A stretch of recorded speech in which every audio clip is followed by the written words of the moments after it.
Hey everybody, Dr. Davis here, and in this video I'm going to review carpal tunnel syndrome. I'm sure that's a phrase that many of you have heard before, but may not be exactly sure on exactly what is carpal tunnel syndrome, where is the carpal tunnel, and what you can do about it. So that's what we're going to review today. Carpal tunnel is a very common problem. I see patients with it in the office almost every week. The most typical complaints that people have with carpal tunnel are pain involving the wrist and hand area, or numbness and tingling that includes the thumb, index, and ring finger. Sometimes the numbness and tingling will extend into the other fingers or into the palm or forearm, but that can vary a lot from person to person. The most common thing that we see is thumb and index finger. As the numbness gets worse, then sometimes people will start to feel a little bit clumsy. They'll find that they have difficulty doing buttons or picking up coins, or that they may drop things when they're not really paying attention. Even something as significant as a glass of water or something, if people are distracted, it may slip out of their hands because they just don't feel it well enough to know that they're loosening their grip. A lot of people will find that this is more of a problem for them at night. They may wake up at night with their hand asleep and hurting, and getting up and kind of shaking the hand out. Slowly the feeling will start to come back. Or you may wake up in the morning and again your hand's numb, you kind of get up and have to shake it out, and it takes a little while for the feeling to come back. Sometimes those symptoms will kind of come and go throughout the day, but a lot of people have the most difficulty at night. So before I explain, why people get it, let's review a little bit of the anatomy, because I think that will help you understand a little bit better what's going on. So the carpal tunnel is actually structure here in the wrist, right as the forearm transitions into the hand. That area is called the carpal tunnel. So on this anatomic model, I'm going to open the carpal tunnel initially so that you can kind of see a little bit better. But some of the bones in the wrist area form the roof of this, the floor of this area.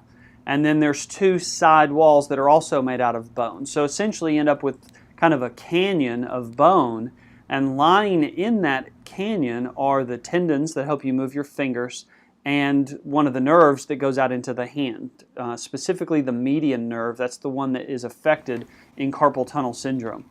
Across the top of that canyon there is a ligament called the transverse carpal ligament, and that forms the roof of that tunnel. So now you have a closed space with these tendons, again your finger tendons, and the median nerve inside that tunnel.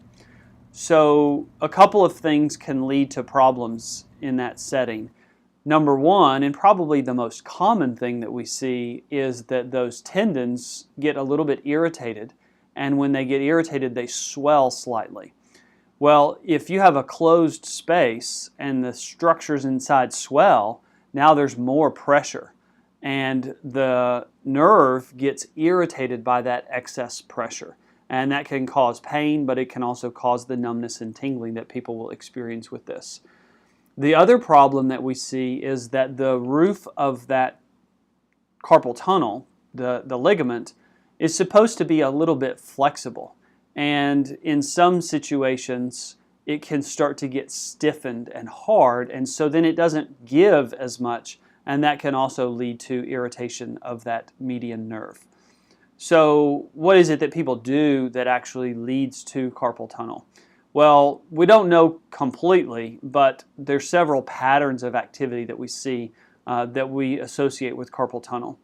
Working on a computer keyboard is a very common situation, and a lot of people that spend a good bit of time on the computer will have carpal tunnel symptoms.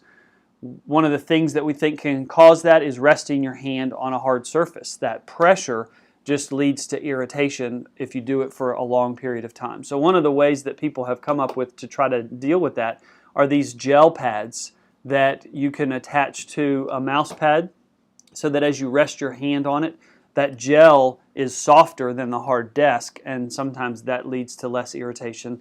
They also make a version of this that is wider that you can use if you're typing on a keyboard. They even have specially modified keyboards that have a different shape than your standard kind of rectangle shaped keyboard, because some people believe that that position irritates things in your wrist and can cause or lead to carpal tunnel. So these kind of bent shaped keyboards are supposed to be a more natural position. So those are different modifications that you can use in an office type setting if working on the computer for a long time aggravates things.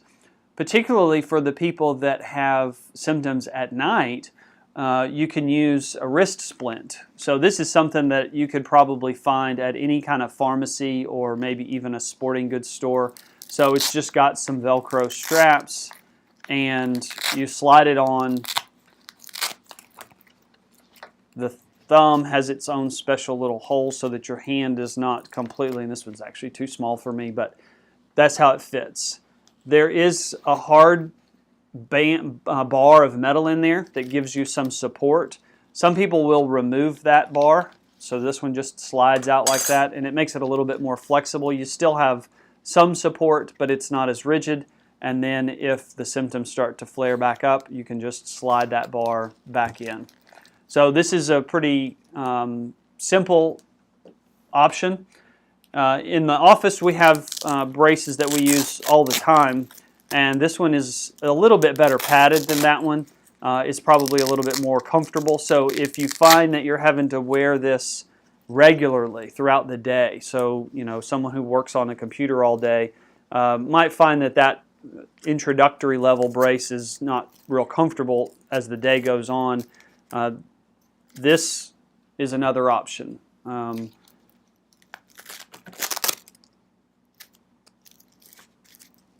It's very well padded. Again, it's got the metal bar here. This one also actually has a metal bar on the back side. It's got a little flap here, so you can remove that metal bar if you so choose. But we find that these are very helpful. The bulk of this, though, sometimes gets in the way. When you're trying to work on a computer or use a mouse, this metal bar interferes with that. So there is another style of brace that I have found very helpful for people that work on a computer all day. And this one is a little bit different. It looks a lot different at first, but once you put it on, you'll see why it's shaped this way. So it actually fits on the back side of the wrist. So you just put that strap part in the palm area, and then you strap it on like this, and you don't have nearly that same bulk in the palm area that you did with the more traditional brace. And so you have better freedom of movement, and so a lot of people find that they can work with this, whereas they might not be able to work in that. So all of this approach, the splint, is to just try to let your wrist rest, to hold it in a position that relaxes those ligaments and tendons and takes some of the pressure off of the nerve. The other strategy that you can use if the tendons are swollen and that's what's causing the increased pressure is to take some medication, taking an anti-inflammatory. That can be something simple as over-the-counter, Motrin, Advil, Aleve, all of those are anti-inflammatories and can help with this sort of problem. Or you can use a prescription medication. Prescriptions are a little bit more potent, and sometimes if the over-the-counter medicines are not working well, then prescription can be a little bit more effective. Again, that's aimed at calming down the inflammation, which hopefully would reduce the swelling, reduces the pressure, calms down the nerve. Sometimes that is necessary to do for a short period of time, maybe a few weeks or even a couple of months, depending on how bad your symptoms are. And other times you have to take it long term. You may have to take it indefinitely if you continue whatever activity it is that's irritating those tendons, then you're going to have to continue to manage that somehow. In the office setting, if you were to come into the office and you had tried those things and they weren't really working, then a couple of other things that we can offer are sometimes some physical therapy. If there is a problem with flexibility or body mechanics, how you're doing things, sometimes physical therapy can help with that, so that's an option. We can also do a cortisone injection in the wrist. Cortisone is a very potent anti-inflammatory, and so it works very similar to the over-the-counter or prescription oral medications that you take, but by putting it at the site of the problem, it works better. It's a little bit uncomfortable getting the shot, but it's not terrible, but it does work to calm things down. The problem, again, is that if you continue doing whatever it is you're doing that's leading to that irritation, then eventually the symptoms are going to come back. And so usually we will only use the cortisone injection as a short-term measure, either to help us confirm that yes, that is the problem, or if you have some sort of event or activity that you need to be able to do, and we're just basically trying to buy you some time. The last step in managing carpal tunnel is surgery. And the surgery consists of a small incision on the kind of the palm base of the hand area, and we basically just open up the roof of that carpal tunnel. So again, if we go back to this model, this is not exactly where the incision is, but you can see that if I separate those, then the roof of that tunnel can come up some. And that's enough to relieve the pressure on that nerve. It doesn't take a lot to relieve that pressure, and so we don't have to do a lot. We just need to basically disconnect this. We don't repair it after we release it. The body does that on its own, but by releasing it, the tension on the nerve is relaxed, and that resolves the symptoms. That is an outpatient surgery, so you come in, you have it done, and you get to go home the same day. You don't have to stay in the hospital or anything like that. There's a couple of different ways of doing the surgery, and that can vary depending on the surgeon that you go see. Typically, you're down for about a week. Most people can return to work within a couple of days, but you are on a limited capacity. You may be able to do simple things, but gripping real hard or doing a lot of typing or repetitive activity with your hands is probably not a good idea. You probably need to give it a week or two to let everything kind of settle down, but then you can kind of ease back into your activities. So it's not a long, drawn-out recovery. One of the tools that we use sometimes to help us confirm this problem, because there are other medical conditions that can look very similar to carpal tunnel, and sometimes you have to make sure that you are treating the correct problem. So one of the other tools that we use is a test called a nerve conduction test.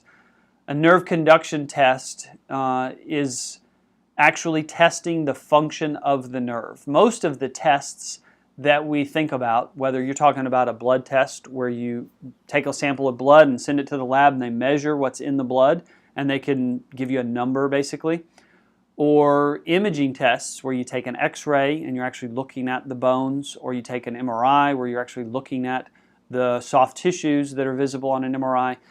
Those are stationary tests. You're just seeing something in a static setting.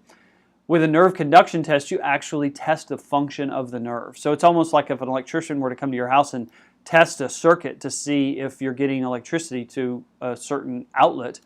The nerve conduction test consists of generating a stimulus in the nerve and then measuring how long it takes to get to another point in the nerve. So with the special equipment, they can actually measure that.